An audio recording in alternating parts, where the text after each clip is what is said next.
বন্ধুরা, বেল গাছ সম্পূর্ণ সিদ্ধির আশ্রয় স্থান। এই গাছের নিচে বসে স্তোত্র পাঠ বা জপ করলে তার ফল বহুগুণ বেড়ে যায় এবং সিদ্ধি লাভ করা যায়। শাস্ত্রে নানান দেবী দেবতাকে বিল্বপত্র অর্পণের বিধান রয়েছে। বেলপাতা বা বিল্বপত্র শিবের অত্যন্ত প্রিয়। বেলপাতা ছাড়া শিব পুজো অসম্পূর্ণ। মহাদেবের আরাধনায় বেলপাতা প্রথম স্থান দখল করে। শাস্ত্র মতে ভোলানাথকে বেলপাতা অর্পণ করলে 1 কোটি মেয়ের কন্যাদানের সমান পুণ্য লাভ করা যায়। কোনো সাধক নিজে বেলপাতা ভাঙতে গেলে তার এই মন্ত্র জপ করা উচিত। অমৃতোদ্ভব শ্রী বৃক্ষ মহাদেবত্রীয় সদা গৃহনামী তব পত্রাণী শিব পূজার্থমাদ্রা। কখন বেলপাতা তুলবেন না, লিঙ্গ পুরাণে কবে বেলপাতা তুলতে নেই সে বিষয়েও উল্লেখ পাওয়া যায়। এই পুরাণ অনুযায়ী চতুর্থী, অষ্টমী, নবমী, চতুর্দশী, অমাবস্যা, সংক্রান্তির সময় ও সোমবার গাছ থেকে বেলপাতা তোলা নিষিদ্ধ। শিব ও দেবতাদের বেলপাতা প্রিয় হওয়ায় তাদের অর্পণ করার জন্য কোনো দিন বা কাল জানার প্রয়োজনীয়তা নেই। এটি সবসময় ব্যবহার করা যায়। যেদিন বেলপাতা তোলা নিষিদ্ধ সেই দিন যদি দেবী দেবতাদের বেলপাতা অর্পণ করতে চান তাহলে একদিন আগে বেলপাতা তুলে রাখবেন। বেলপাতা কখনো বাসি বা অশুদ্ধ হয় না। একবার ব্যবহারের পর ধুয়ে দ্বিতীয়বার ব্যবহারের জন্য স্কন্দ পুরাণে একটি শ্লোকের উল্লেখ রয়েছে। 3 বা তার চেয়ে বেশি পাতা একসঙ্গে থাকলে সেই বেলপাতা ব্যবহার করা উচিত। বেলপাতা অর্পণের ফল: শিবরাত্রি, শ্রাবণ, প্রদোষ, জ্যোতির্লিঙ্গ, বানরলিঙ্গে ভগবান রুদ্রের ওপর বেলপাতা অর্পণ করলে ফল লাভ বহুগুণ বৃদ্ধি পায়। যে কোনো পুজোয় বেলপাতা ব্যবহার করলে পাপক্ষয় হয়।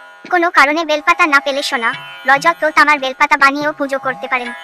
কোনো সংকল্প সিদ্ধির উদ্দেশ্যে বেলপাতা অর্পণ করতে হলে প্রতিদিন সমান সংখ্যক বা তার চেয়ে বেশি বেলপাতা অর্পণ করুন।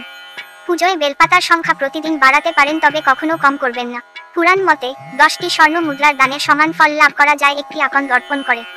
1000 আকন্দ ফল অর্পণ করলে যে ফল লাভ করা যায় সেই একই আশীর্বাদ পাবেন 1টি কোণের ফুল অর্পণ করলে। আবার 1টি বেলপাতা অর্পণ করলেই 1000 কোণের ফুল অর্পণের সমান ফল পাওয়া যায়। শুধু তাই নয়, বেলগাছ দর্শন ও স্পর্শ মাত্রে পাপস্খলন হয়। এই বৃক্ষ কাটার বা ভাঙার পাপের হাত থেকে শুধু ব্রহ্মাই রক্ষা করতে পারেন। বেলপাতা অর্পণের নিয়ম: বেলপাতায় চন্দন বা অষ্টগন্ধ দিয়ে ওম শিব পঞ্চাক্ষরী মন্ত্র বা শিব নাম লিখে অর্পণ করলে ব্যক্তির সমস্ত দুর্লভ মনস্কামনার পূর্তি হয়। কালিকা পুরাণ অনুযায়ী অর্পিত বেলপাতাকে ডান হাতের বৃদ্ধাঙ্গুষ্ঠ ও তর্জনী থেকে ধরে নামানো উচিত। আবার অর্পণের সময় ডান হাতের অনামিকা ও বৃদ্ধাঙ্গুষ্ঠের প্রয়োগ করা উচিত। 3 জন্মের পাপস্খলন করে এই বেলপাতা। শিবের প্রিয় 3 পাতাযুক্ত বেলপাতা সত্য, রজ ও তম গুণের প্রতীক। নিম্নলিখিত মন্ত্র উচ্চারণ করে বেলপাতা অর্পণ করা উচিত।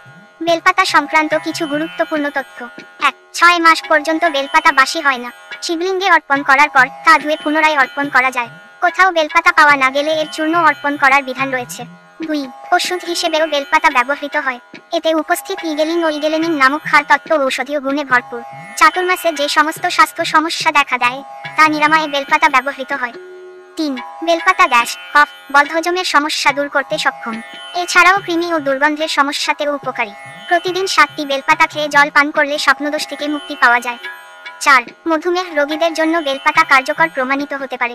মধুমেহ হলে রোজ সকালে 5টি বেলপাতা, 5টি গোলমরিচ খেলে লাভ পাওয়া যায়।